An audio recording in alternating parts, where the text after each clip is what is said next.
नमस्कार मंडळी, मी चैत्राली तुमचं नवीन माझ्या रेसिपीच्या व्लॉगमध्ये स्वागत करते आहे। तर तसंच मी आज बनवत आहे विदाऊट मसाला असलेला बिर्याणी, मसाला असलेली बिर्याणी। तर इथे मी 4 टोमॅटो आणि 3 कांदे घेतले होते आणि ते कापून वगैरे सगळं, आणि ते खडे मसाले घेतले आहेत ते पण तेलामध्ये, आधी तेल घेतलं, तेलामध्ये मी कांदा, टोमॅटो आणि आपला खडे मसाले टाकले आणि ऑलरेडी मी चिकन मॅरिनेट करून ठेवलं होतं। जसंच कमी दिसतंय तुम्हाला, ह्याच्यामध्ये मी हळद आणि सब्जी मसाला हा टाकला होता आणि चांगलं परतून घेतलं व्यवस्थित। आणि माझ्याकडे काय ते आपलं आलं लसूण पेस्ट ती टाकली आणि त्याच्यानंतर मॅरिनेट केलेलं चिकन तसंच ठेवलं होतं मी।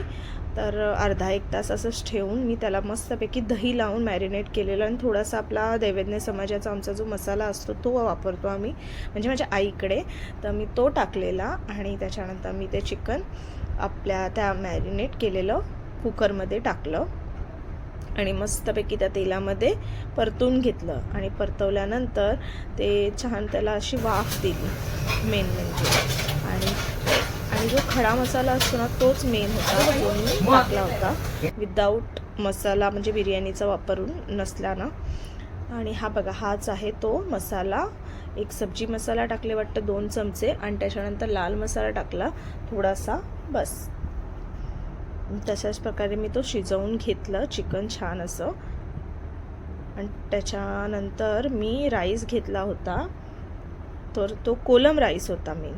आणि विदाऊट आपला जो बिर्याणी राईस असतो, मी नेहमी बिर्याणी राईस वापरते पण यावेळी मी कोलम राईस वापरला आणि नव्हता अवेलेबल तिकडे आईकडे माझ्या, तर मग मी तसंच केलं। आणि त्याच्यानंतर मी पाणी टाकून थोडीशी वाफ दिली आणि जो कोलम राईस होता तो त्याच्यामध्ये टाकला आणि कोलम राईस पण छान असा परतवून घेतला आणि पाणी टाकलं, मीठ टाकलं आणि 3 शिट्ट्या करून घेतल्या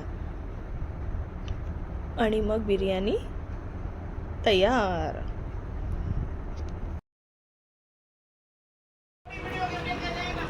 तर जसं की आज बिर्याणी बनली आहे आणि ह्याचा हे दाखवतो मी, काय क्रिस्पी झाली आहे बघा, पुन्हा काय काय झालंय। मला तर खायचं मन करतंय आणि खाण्यासाठीच बनवली आहे। तर आम्ही आता खातच आहे। काय मस्त झाली आहे बघा, काय कलर आलाय बघा इकडे। आणि हा कसा म्हणजे कलरच आलाय।